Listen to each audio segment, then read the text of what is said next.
Greetings everyone, missed February upload here. Sekiro broke my controller's shoulder button, so I can't play Elden Ring. Instead, I figured I'd return to a console with only one shoulder button so I can play a classic that started it all. Monster Hunter Freedom Unite is the definitive second generation Monster Hunter game. It came out in 2008 and I never managed to beat it because I was a dumb kid. That's why I have returned to vindicate myself as a dumb adult.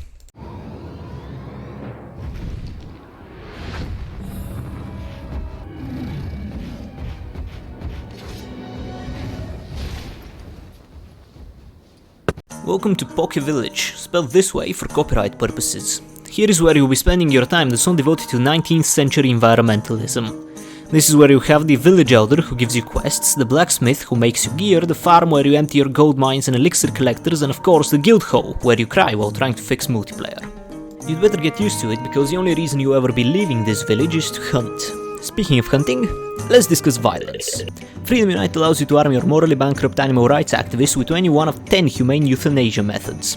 These include the berserk reference that can only be harnessed by the highest of intellects, the long sword that gets you made fun of, the lance that turns you into a crab, the gun lance that turns you into an American crab, the dual blades that force you to chug enough monster energy to turn your kidneys into a prison mace, the hammer that lets you toss both monsters and fellow hunters around like a Gmod physics gun, the hunting horn that's a hammer with a Bluetooth speaker attached so you can blast your favorite 2014 FNAF remix, the bowguns play like GoldenEye for the N64, and the bow is almost as exciting as playing a Paradox game.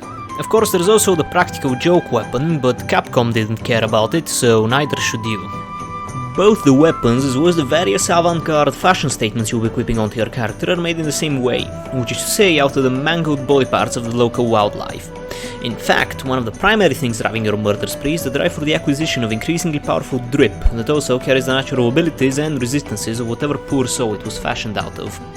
Aside from weapons and armor, you also be bringing along morally dubious hunting implements of differing usefulness. These range from bait and traps that can be used to lure and temporarily immobilize a monster, to literal barrels of gunpowder that can be set off in a monster's face, or piles of shit that can be tossed at a monster to check your own susceptibility to the placebo effect. Finally, I need to mention the cats. The felines are essentially the Monster Hunter equivalent of college graduates because their only available career paths are fast food chef and unpaid intern. As a hunter, you may hire up to 5 feline chefs who will make you food before each quest. This food can have various effects depending on which ingredients you've chosen. Then there is the feline comrades, who serve as companions that you can bring along when you hunt. Their usefulness is largely determined by their personality, so it's up to you not to bring along a trained friendly fire aficionado.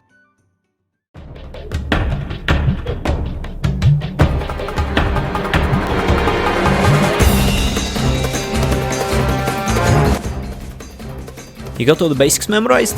Good. Put on the Kirin armor. We're talking about hunting.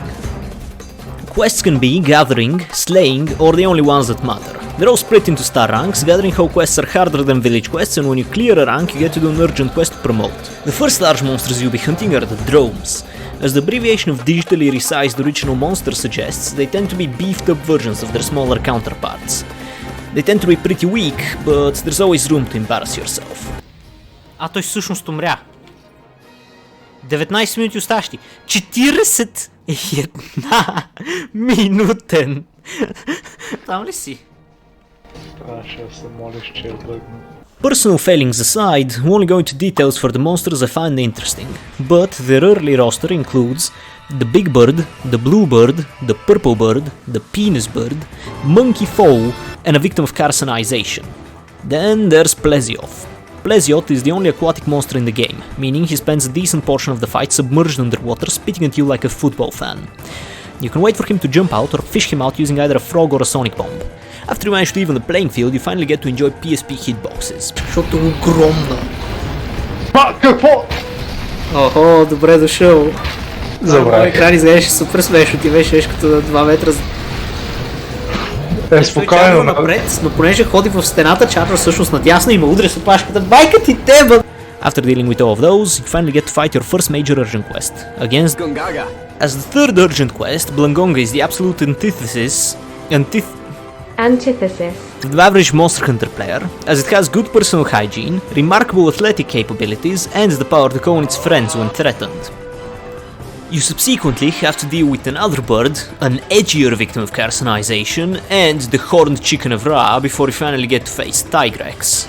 Tigrux infamously has the hitbox, attack pattern, damage and temper of a semi-trailer truck driven by an adult toddler, making him an avid distributor of skill issues. Despite that, he's both a stress eater and heavily susceptible to epileptic shock, both of which can be used to your advantage. I'm getting charged here. Oh, I'm fucking dead, aren't I? I think I might have experienced another skill issue. Oh no, that's not skill. Fuck!